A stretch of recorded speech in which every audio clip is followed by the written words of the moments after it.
Okay.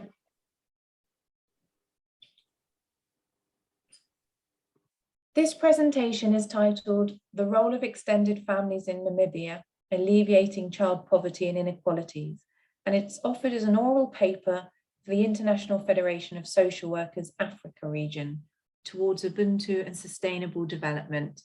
The conference is in Rwanda in November 2021.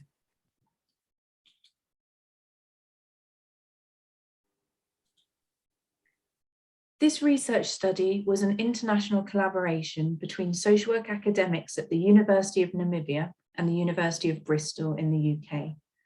The study was funded through the University of Bristol's Global Challenges Research Fund allocation through Research England. This presentation is brought to you by three members of the research team, Dr. Janet Ananias, Dr. Emma Leonard from the University of Namibia, and myself, Dr. Victoria Sharley from the University of Bristol.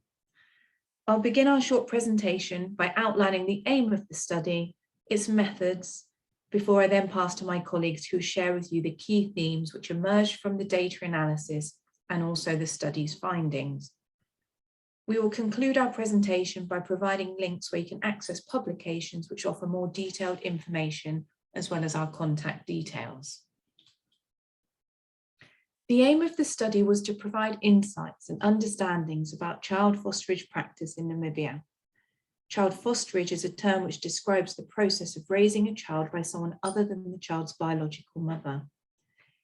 It's a practice whereby a child is raised collectively, fostered in or fostered out to a family member away from a biological parent. It's a non-regulated traditional practice widespread across the continent. It can be described as additive rather than substitutive in terms of child rearing practice, and usually is negotiated between relatives such as grandparents, aunties, uncles, or maybe older siblings.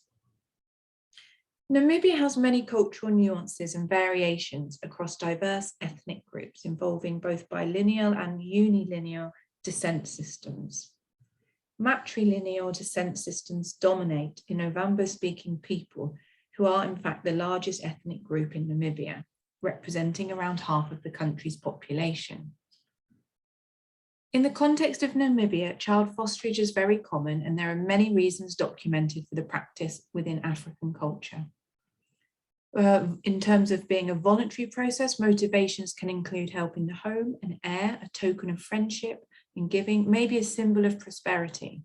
Or perhaps in terms of involuntary motivations, this can happen during times of crisis, such as illegitimacy, poverty, perhaps death of a parent, increased discipline, or the promotion of a child's independence. This study aimed to explore understandings about child fosterage practice in Namibia, specifically the ways in which the context of informal fosterage practice impacts upon children's health and welfare. Two primary questions informed and guided the study. Number one, what are the children's carers and stakeholders' understandings of child fosterage? And number two, in what ways does child fosterage impact upon children's school and home environments?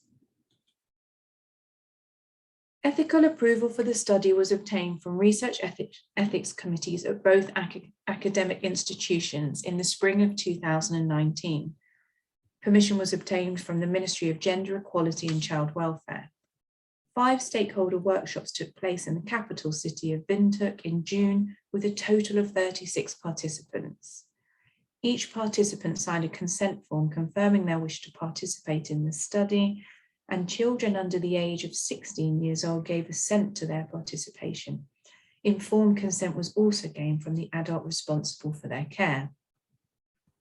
The children's workshop was structured around a creative activity that facilitated conversations about household composition through the drawing of a family tree. Children were asked to draw a tree of life, a tree which is recognised widely as a symbol of positivity and life. The 5 workshops consisted of children's practitioners, members of the Children's Rights Network, statutory social workers, parents and carers, and children who were based within informal fosterage settings. Data was thematically analysed by the team through the process of memoing, and key themes were identified. I will now pass to my colleague, Dr. Ananias, who will discuss these themes. Thank you. So the key themes that will emerge from this study was number one, structural level, number two, cultural level, and number three, personal level. So on the structural level, we found that the societal conceptualization of child fosterage, how it has been conceptualized within the communities, and not in relation to what the Child Care Protection Act legislation, official legislation of Namibia says. We also found on a structural level that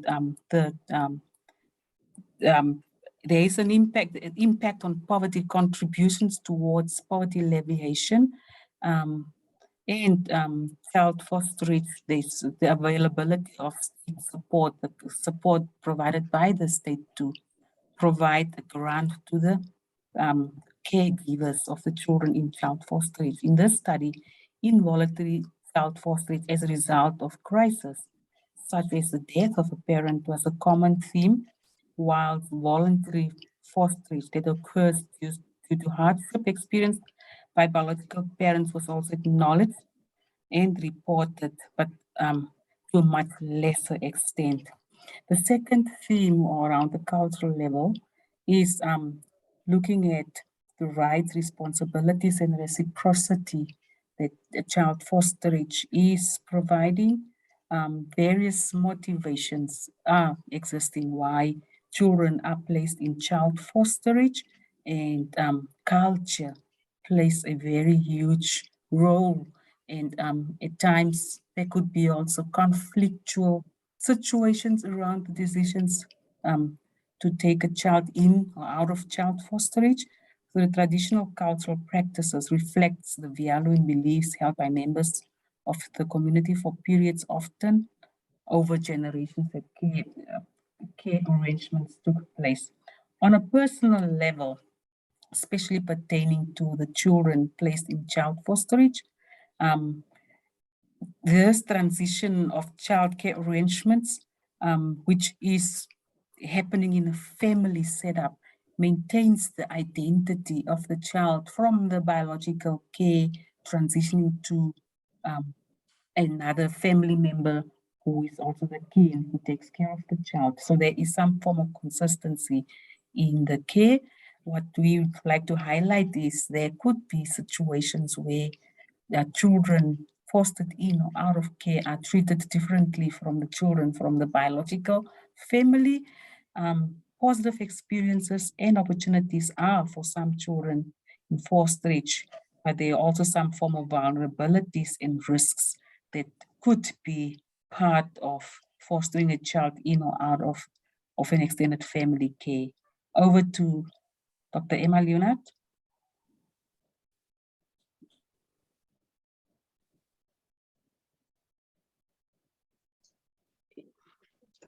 Yeah, based on the themes that we just presented, the major findings of this study is that the findings acknowledges the impact of children's unique context and family relationships, offering important messages for policy and practice within Namibia, of course, but also across a number of countries in sub-Saharan Africa, where fosterage, which is commonly in the Namibian context referred to as kinship care, is prevalent.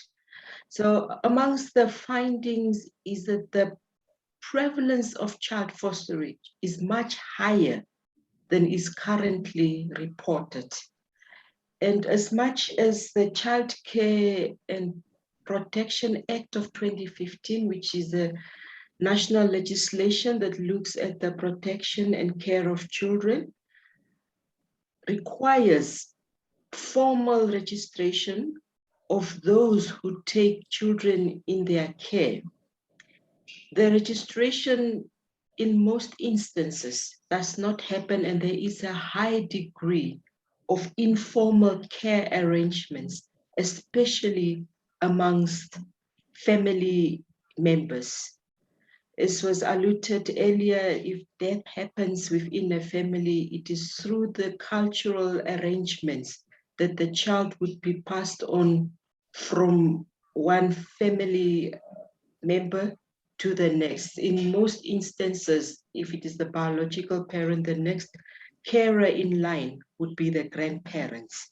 In the absence of grandparents, it would be the maternal aunt, and so it goes. And as I said, such arrangements are not formally registered with the authorities and perhaps also not known, hence our finding that child fosterage would be higher than currently reported.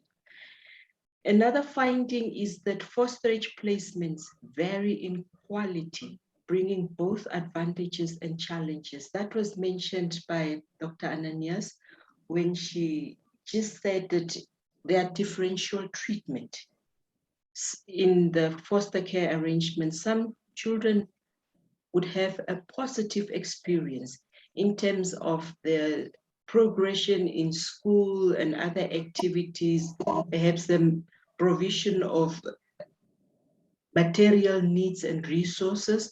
On the other hand, there are the findings where that some children would be more taken into fosterage to contribute more to the upkeep of the household.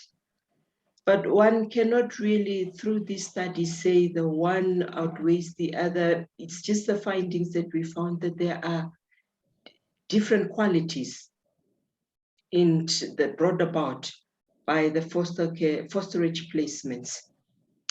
The third finding was that children are not active participants in the decisions about their care.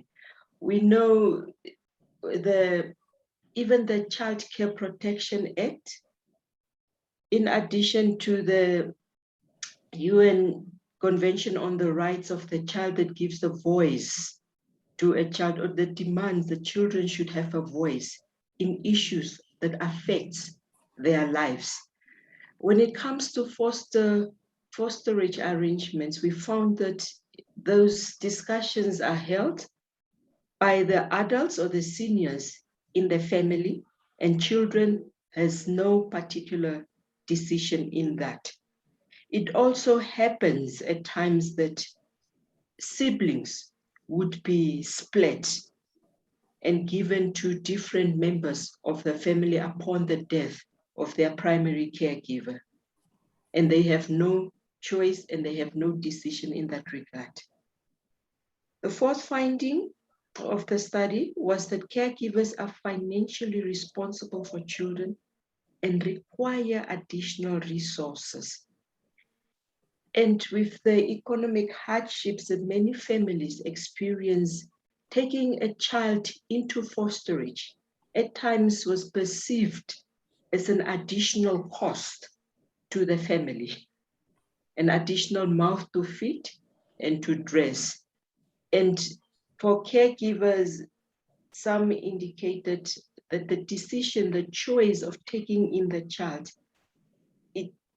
it's as if there was no choice, it is given. Because if the primary caregiver is no longer able to provide the caregiving or is not around as a result of death or so, the next in line automatically has to take over the care of the child. And that was perceived as an additional cost that families need to take upon themselves. The final finding of the study is that there are multiple transitions that can impact upon a child's trust and development of identity.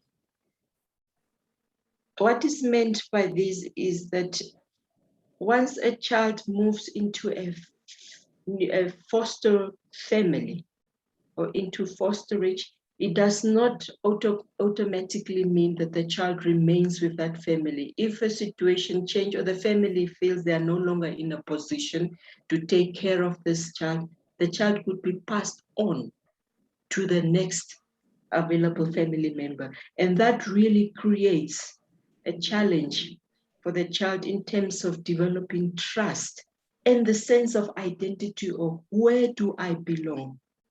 whom do I belong, to the extent that some may perceive themselves as being a burden to others. And as much as there are positive aspects to fosterage, there are also negative aspects that needs to be taken into consideration. But as we have said with the start of the presentation, that prevalence is very common in Namibia and perhaps the broader African continent. And it is the support available when the primary caregivers are not able to. So in a nutshell, this is what we could find from the study. For further, we have publications that offer the detailed information. If persons would be interested in reading more about our research, it is in these publications that are stated here. They are available online and open access. I thank you.